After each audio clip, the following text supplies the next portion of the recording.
दोस्तों नमस्कार, जय हिंद, वंदे मातरम। यहाँ पर आज मैं आपको हिंदी सब्जेक्ट के नोट्स जो मैंने बनाए हैं ना, उस नोट्स में से आपको मैं महत्वपूर्ण क्वेश्चन आंसर बता रहा हूँ जो आपकी 12वीं कक्षा में जो वार्षिक परीक्षा है उसमें आपको ज़रूर देखने को मिलेंगे।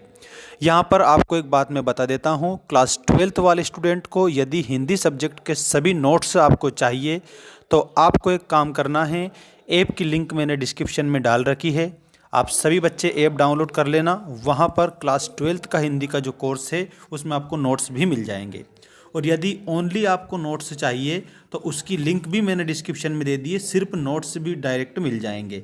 यदि आप कोर्स परचेस करते हैं क्लास 12th हिंदी का तो उसमें नोट्स तो मिलेंगे ही सही, लेकिन उसके अलावा आप लोगों को उसमें वीडियो सॉल्यूशन भी देखने को मिलेगा। तो या तो आप नोट्स अगर चाहते हो तो नोट्स भी परचेस कर सकते हो, या फिर आप पूरा कोर्स भी चाहते हो तो पूरा कोर्स भी आप परचेस कर सकते हो। ऐप की लिंक मैंने डिस्क्रिप्शन में दे दी है और नोट्स की लिंक भी मैंने डिस्क्रिप्शन में आप लोगों के लिए दे दी है। चलिए मैं बताता हूँ आज का हमारा इंपॉर्टेंट क्वेश्चंस। देखिए, सही विकल्प में पहला प्रश्न, तुलसीदास के अनुसार पेट की आग को कौन बुझा सकता है? तो भगवान राम बुझा सकते हैं।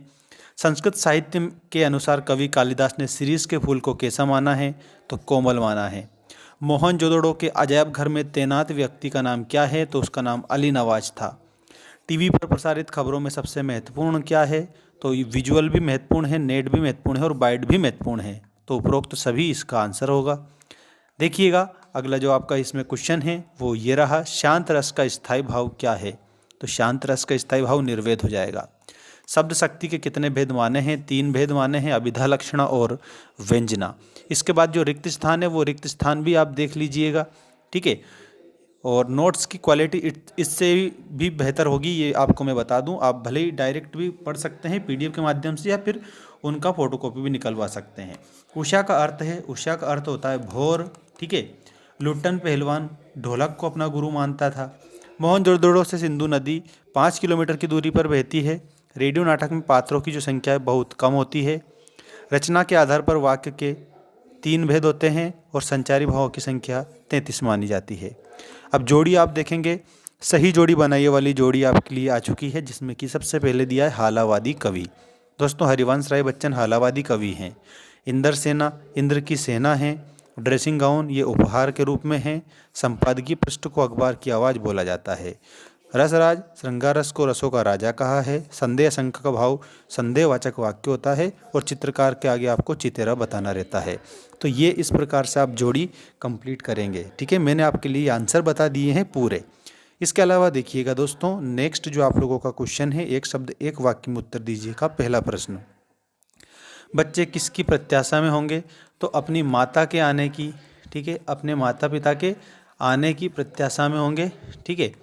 और इसके अलावा श्रम विभाजन किस समाज की आवश्यकता है? तो श्रम विभाजन देखिए आधुनिक सभ्य समाज की यहाँ पर आवश्यकता है, आधुनिक सभ्य समाज की। इसके बाद में आनंद यादव का मन किस बात के लिए तड़पता था? तो आनंद यादव का मन पाठशाला जाने के लिए तड़पता था, ठीक है। और किसी घटना, समस्या, मुद्दे की गहन छानबीन, ठीक है, उस और विश्व विश्लेषण को क्या कहते हैं? तो उसको हम कहेंगे, क्या कहेंगे दोस्तों? तो आपको बताना रहेगा, उसमें विशेष रिपोर्ट आप उसे कहेंगे, ठीक है। तो यहाँ पर आप सभी स्टूडेंट को क्या याद रखना है? विशेष रिपोर्ट उसे कहेंगे, इसे आप लोगों को लिख देना रहेगा सभी स्टूडेंट को। जिस काव्य में छंदों का पूर्वापर संबंध ना हो उसे क्या कहते हैं? तो उसे मुक्तक काव्य कहते हैं। तो इसमें मुक्तक काव्य आप सभी बच्चे आंसर बताएंगे। ऐसा लघु वाक्यांश जिसके प्रयोग से भाषा में सौंदर्य उत्पन्न होता है क्या कहलाता है?